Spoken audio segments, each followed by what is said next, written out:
Hi, this is Bruce Bishop for ChronicleT.com. I'm back here again for week number 8 with the man, Tim Alcorn from AM 930 WEOL.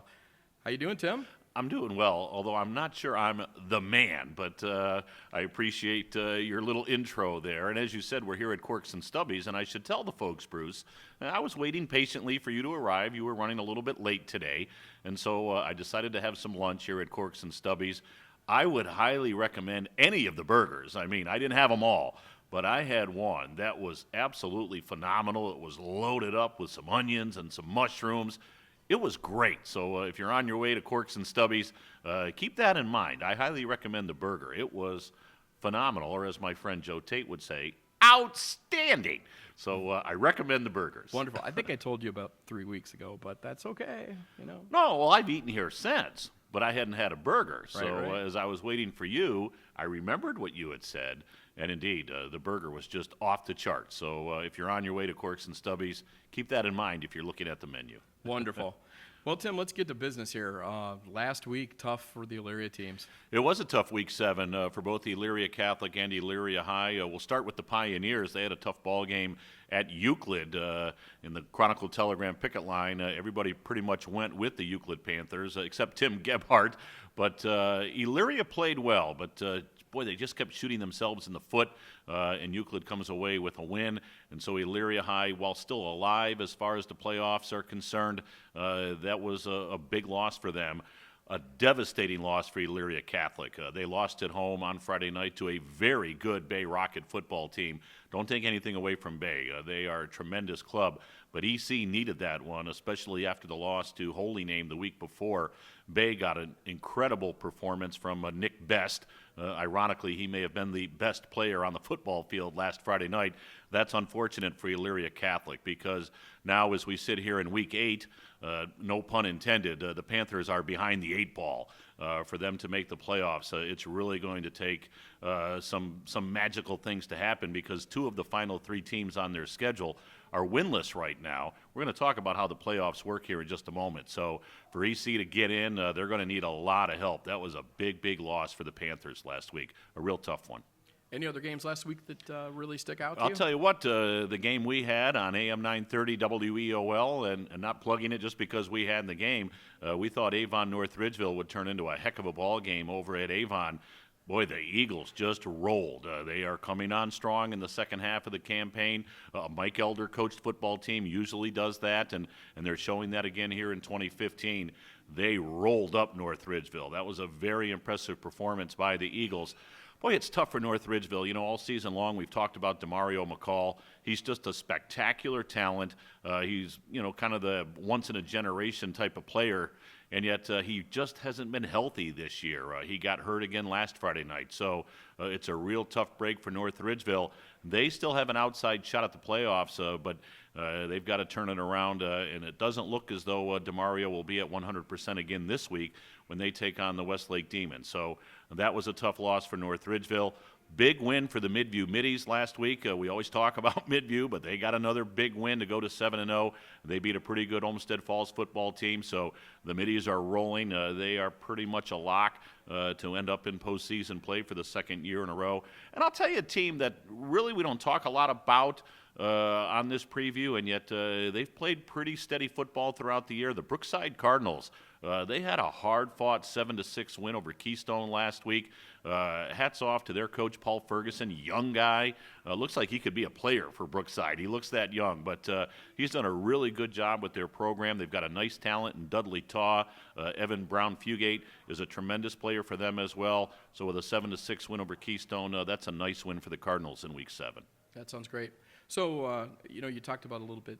Maybe we'd talk about playoffs a little bit. That's a tough one for people to figure out. Yeah, sometimes folks still don't have a clear picture as to how it works, and I could sit here and do a whole 30-minute dissertation on it, but which we won't do. We won't do that. I promise you we won't sit here for a half hour, although if we do, we'll grab another burger.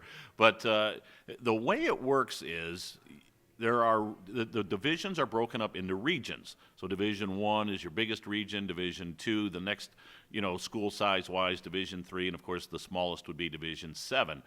So you've got regions within each of the divisions, and then the top 8 teams in each region will advance to the playoffs. So you want your team to finish in the top 8, and then, how do you get your playoff points?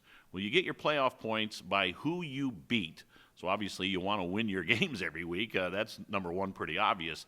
But then the second part of that is the teams that you then beat, you want them to win because you end up with what's called secondary points. So, for example, like last week, Bay beat Elyria Catholic. So they get points, Bay, for beating EC, but then they get secondary points for all of the teams that EC beat. So in a perfect world, your team goes 10-0, and all of their opponents go 9-1. And that's how you accumulate playoff points. So when we talk about games that have a lot of playoff points on the line, that generally means, number one, you're playing a pretty good football team. You're going to get a lot of points for just beating them. And then if they've beaten a lot of opponents, you're going to get those secondary points. So it was a system that was put in many, many years ago. It's not perfect. You'll always have that team at the end going, well, we couldn't help it. The teams that we beat didn't win a lot of games.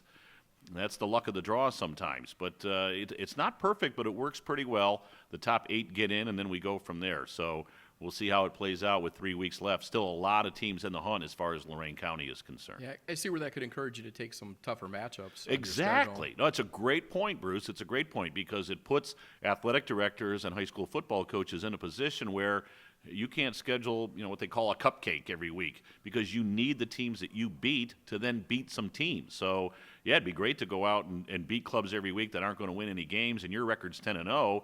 But like I said, if all your opponents then have losing records, all of a sudden come playoff time, you're on the outside looking in. So it becomes a real fascinating thing to watch as the weeks go along. And as I mentioned last week, Joe Eitel, Joeitel, he does a great job at updating those every week. And then, of course, the OHSAA releases the official computer points every Tuesday afternoon. So right now, still a lot of Lorain County teams in that top 8 within their respective divisions and regions. But with a few weeks left to go, it's going to shake out a little bit. So you talked about tough games, week number 8. We have Firelands. They have a tough game. Whew. Well, this is one you kind of circle on the calendar. In fact, we flexed our WEOL schedule just to make sure we got this game on the radio. Huge game, not only as far as playoff points are concerned, with Firelands at 6-1 and Buckeye in 7-0. So as we just went through that explanation, you can see why it's a big game for both teams. I think whoever wins this game is pretty much a lock to get into postseason play. It's not a guarantee, but it puts them in a great spot. But it's also a huge ball game as far as the Patriot Athletic Conference is concerned. So this one should be a lot of fun. 6-1, 7-0 down at Buckeye. It's a great atmosphere and a great venue for high school football. So glad I'll be calling it on AM 930 WEOL. I'm looking forward to this. Firelands has had a great season. They lost their opener to Edison. They have roared back. They've won 6 straight ball games, all very impressively, and yet they're running into a Buckeye Buck Club that's just been a buzzsaw this year. They've really done very, very well. So it has the makings of a classic ball game, and glad we could work our schedule around to bring it to the fans in Lorain County and Medina County who can't get down to Buckeye on Friday night. It should be a packed house and a great atmosphere, though. That sounds great. Who are you leaning towards? Have you made that decision Oh, yet? you're going to put me on the spot here. Absolutely. And all my Firelands folks, and I live in that district, probably aren't going to like me when they see this video. I'm going to go with Buckeye. Right. They're 7-0. They're at home. They've been building towards this year. They're a playoff team last year. I think it's going to be a great ball game, but I'll give a slight edge to the Buckeye Bucks. So all you Firelands people, don't go driving by my house and honking the horn and doing anything else. But I'll go with Buckeye, but it should be a great, great game. Sounds good. Who else do we have coming up? Oh, wow. There's some really good ball games in the area coming up on Friday night. As I said, we flexed our schedule. Solon Elyria was going to be on the radio. We have now flipped that to our Stream 2 game. It's a big game for Elyria High. We talked about the playoffs earlier and playoff points. If they could beat Solon on Friday night, they'd put themselves right back in the hunt as far as Division I is concerned. That's a big ball game. And as far as some other games are concerned, there really isn't that marquee matchup. There isn't a ball game that kind of jumps off the sheet, but there are games that certainly have importance as far as those playoff races are concerned. They're all important now when you come down the stretch. Sounds good, Tim.